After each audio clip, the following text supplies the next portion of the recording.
Friend, welcome to my channel. Friends, ಇದನ್ನು ನಾವು ಹೀರೆಕಾಯಿ ಸಾಗು ಮಾಡೋದು ನೋಡೋಣ. ಎಷ್ಟು ಚೆನ್ನಾಗಿದೆ, ಸೂಪರ್ ಆಗಿದೆ. ಹೀರೆಕಾಯಿಯಿಂದ ಕಣ್ಣಿಗೆ ದೃಷ್ಟಿ ಉತ್ತಮವಾಗುತ್ತೆ. ಅದು ಬೇಕಾದ ಪದಾರ್ಥ. ನಾನು ತೆಂಗಿನಕಾಯಿ ತೊಗೊಂಡಿದ್ದೀನಿ, ಟೊಮೆಟೊ ಮತ್ತು ಈರುಳ್ಳಿ ಒಗ್ಗರಣೆಗೆ, ಮತ್ತು ದಪ್ಪ ಈರುಳ್ಳಿ ಕಟ್ ಮಾಡಿ ದಪ್ಪದಾಗಿ ಸ್ವಲ್ಪ ಅದು ರುಬ್ಬೋದಕ್ಕೆ. ಇದೇ ರೀತಿ ನಾನೆಲ್ಲ ವೀಡಿಯೋಗಳನ್ನು ಅಪ್ಲೋಡ್ ಮಾಡಬೇಕಂದ್ರೆ ದಯಮಾಡಿ ತಾವುಗಳು ನನ್ನ ಚಾನಲ್ ಸಬ್ಸ್ಕ್ರೈಬ್ ಮಾಡಿ, ನನ್ನೆಲ್ಲ ವೀಡಿಯೋಗಳನ್ನು ನೋಡಿ ಲೈಕ್ ಮಾಡಿ ಶೇರ್ ಮಾಡಿ ಫ್ರೆಂಡ್ಸ್. ಈಗ ನಾನು ಕಟ್ ಮಾಡಿ ಇಟ್ಟಿದ್ದೀನಿ ಎಲ್ಲನೂ ಸಾಗು ಮಾಡೋದಕ್ಕೆ. ಸೂಪರಾಗಿರ್ತದೆ, ಕಣ್ಣಿನ ದೃಷ್ಟಿಗೂ ಒಳ್ಳೆಯದು, ಮತ್ತು ತೂಕ ಇಳಿಕೆಗೂ ವೆಯ್ಟ್ ಲಾಸ್ಗೂ ಯೂಸ್ ಮಾಡ್ತಾರೆ. ಮತ್ತು ಮಲಬದ್ಧತೆ ಇದು ಮೋಷನ್ ಕಟ್ಕೊಂಡಿರೋ ಅದಕ್ಕೂ ಒಳ್ಳೆಯದಾಗುತ್ತೆ. ರಕ್ತಹೀನತೆ ತಡೆಗಟ್ಟುತ್ತೆ. ಈಗ ರುಬ್ಬೋದಕ್ಕೆ ತೆಂಗಿನಕಾಯಿ ತೊಗೋತಾ ಇದ್ದೀನಿ.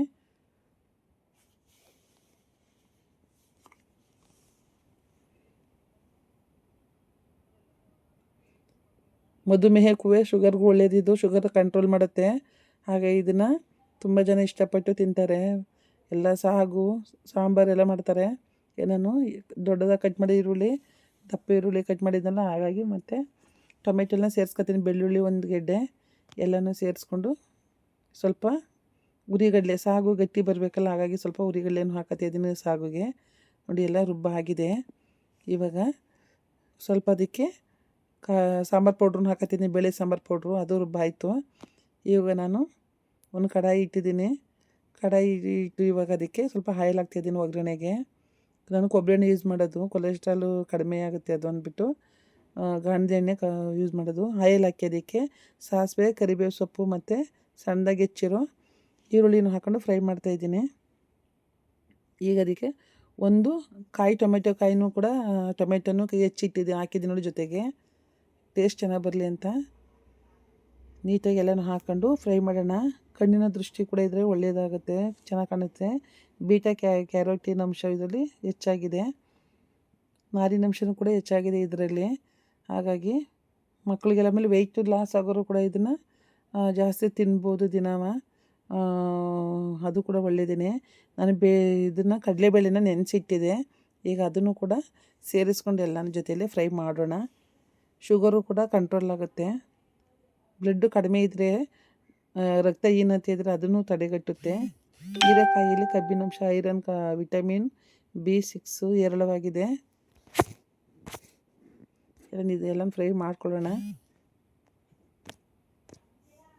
ನೀಟಾಗೆಲ್ಲ ಫ್ರೈ ಆಗಲಿ.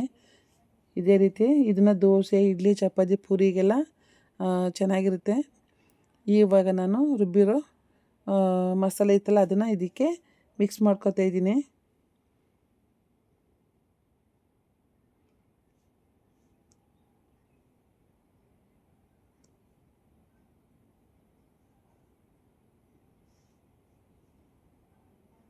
ಇವಾಗ ನೀಟಾಗಿ ಎಲ್ಲನೂ ಫ್ರೈ ಮಾಡ್ಕೊಳ್ಳೋಣ.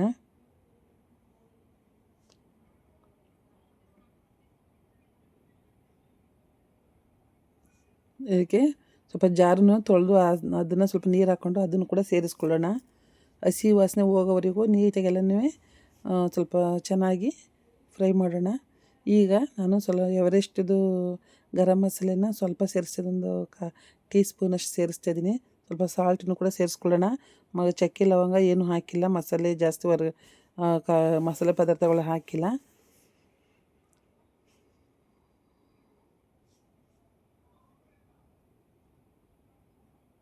ನೋಡಿ, ಈಗ ನೀಟಾಗಿ ಎಲ್ಲನೂ ಇನ್ನೊಂದು ಸ್ವಲ್ಪ ನೋಡಿ ಗಟ್ಟಿಯಾಗಿ ಕರೆಕ್ಟಾಗಿದೆ, ಹದವಾಗಿದೆ. ಇದಕ್ಕೆ ಮುಚ್ಚೋಣ. ನೋಡಿ, ಬೇಯ್ತಾ ಇದೆ, ನೀಟಾಗಿ ಬೇಯಲಿ. ಎಲ್ಲ ನೀಟಾಗಿ ಆಗಿದೆ. ಇವಾಗ ಅದಕ್ಕೆ ನಾನು ಒಂದು ನೋಡಿ ತಟ್ಟೆಗೆ ನಾನು ರವೆ ದೋಸೆ ಮಾಡಿದೆ, ಅದಕ್ಕೆ ಇದನ್ನು ಸರ್ವ್ ಮಾಡ್ತಾಯಿದ್ದೀನಿ. ನೀವು ಕೂಡ ಇದೇ ರೀತಿ ಮಾಡ್ಕೊತೀನಿ. ಮಕ್ಕಳಿಗೆಲ್ಲ ಇಷ್ಟಪಟ್ಟು ಮಾಡಿಕೊಡಿ, ತಿಂತವೆ. ಸ್ಕೂಲಿಗೆಲ್ಲ ಮಕ್ಕಳಿಗೆ ಲಂಚ್ ಬಾಕ್ಸ್ಗೆಲ್ಲ ಹಾಕ್ಬೋದು. ಚಿಕ್ಕವರಿಂದ ದೊಡ್ಡವರವರೆಗೂ ತಿಂತಾರೆ. ಹಾಗಾಗಿ ಇದೇ ರೀತಿ ತಿನ್ನಿ.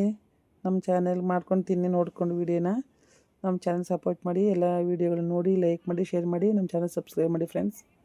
ನೋಡಿ ಎಷ್ಟು ಚೆನ್ನಾಗಿದೆ, ವಾವ್, ಸೂಪ್ರಾಗಿದೆ. ನೋಡ್ತಾ ಇದ್ದರೆ ಬಾಯಿ ನೀರೇ ಬರ್ತಿದೆ, ಅಷ್ಟು ಚೆನ್ನಾಗಿದೆ. ಮಸಾಲೆ ಏನು ಇಲ್ಲದೇ ಇರೋದ್ರಿಂದ ನಾವು ಇದು ಜಾಸ್ತಿ ಚಕ್ಕೆ ಲವಂಗನೂ ಕೂಡ ಹಾಕಿಲ್ಲ, 1 ಟೇಬಲ್ ಸ್ಪೂನ್ ಅಷ್ಟು ಹಾಕಿದ್ದೀನಿ ಅಷ್ಟೇ. Thank you friends, thank you very much.